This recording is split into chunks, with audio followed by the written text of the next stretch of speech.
What's pop-a-locking, you guys? Today we got some squats on the menu, and I want to talk to you guys about making a case for why you should or maybe shouldn't use your belt. I'm going to play both sides. So look around my waist. You see I have a weightlifting belt on. Those are super useful for reinforcing your back, giving you, intro abdominal pressure and like an intro abdominal support for that area. And it helps to brace up against. It gives you a nice cue to like push, not just push in the front where your abs are, but also on the side where your obliques are. And even try imagining stiffening up in the back. When you brace, you want that 360 brace from your stomach to your sides to your back. That's how you ensure like real spinal stability. And so the belt can help you learn that spinal stability because it gives you something to push against, but it only lets you go so far. So if you put it tight enough, I'm not saying this is the correct way because it can be too tight, but if you put it tight enough, it'll force you into a brace naturally. And so my recommendation is you want it to be tight, but not tight enough that it prohibits you from breathing. And you want a good belt, one that reinforces your back. The one I have, not a good belt. I'm not even going to lie to you guys. But it gets the job done. After those heavy yoke walks I did last week. If you haven't seen, go check out that video. 630 pounds. We're proud of that for my first time. But after those heavy yoke walks, my back has been feeling trashed. And it's gradually feeling more trashed. Like my lower back is feeling kind of troubled. And so I was like, you know what, I want to squat today. I'm not going to stop. And so I'm going to put the belt on to reinforce my back.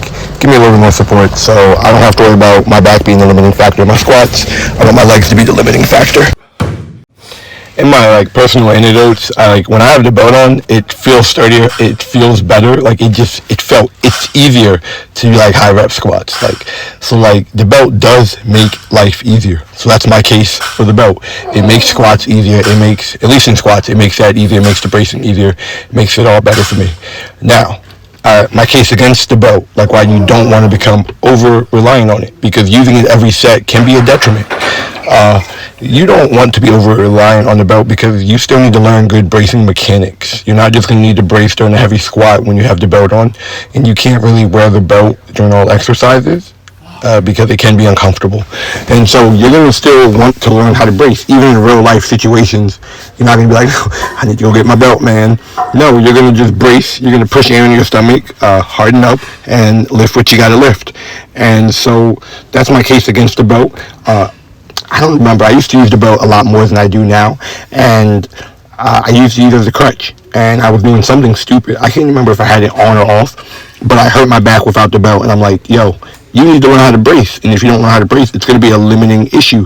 And so I stopped using the belt a lot for a while until I properly learned how to brace, which I know how to do now. I only really use the belt on days when my back's not feeling it, or for them really hard sets when I want to push the line, then I'll put that belt on. And it helps, like I shown here today. And that's my case against the belt. Now, I will say proper belt usage, like a lot of other things in the gym, is a skill. And so if you don't use it for a while, you may forget that skill. It may take a little bit to remember. So you have to find that good mix for you, and no one can tell you how to use the belt properly to push, but not being overly reliant on the belt, and still keeping that mental memory, using it frequently enough that it's useful for you. So, if you guys like this video, if you didn't know what a belt was useful for and now you do, please make sure to like down below, subscribe, tell your friends, and get out there and do something heavy. These are my heaviest squats I've done in a while. It's 395 for 3. So I'm really proud of that. I really want to be a 4-plate squatter. After that, my goal is 500. But I'm focusing on getting my bench up to 315, so that's on the back burner. But I still thought this would be helpful for you guys, so thank you, and yeah. And yes, you did just see me bail out of a squat the exact same way I told everybody not to bail out of a squat.